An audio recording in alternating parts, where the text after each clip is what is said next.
Ни одна женщина не может запретить отцу общаться со своим ребенком. Это право ребенка иметь мать и отца.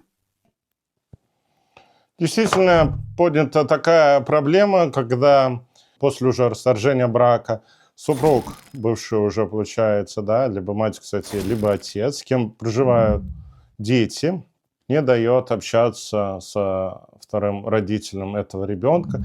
Для этого есть специальная юридическая, кстати, процедура. Называется установление порядка общения с ребенком, где суд может установить конкретные часы, в конкретные дни, недели, в рамках месяца, да, там могут захватываться период каникул, период дня рождения ребенка, когда определяется, в каком формате, как долго второй родитель будет иметь право общаться с этим ребенком.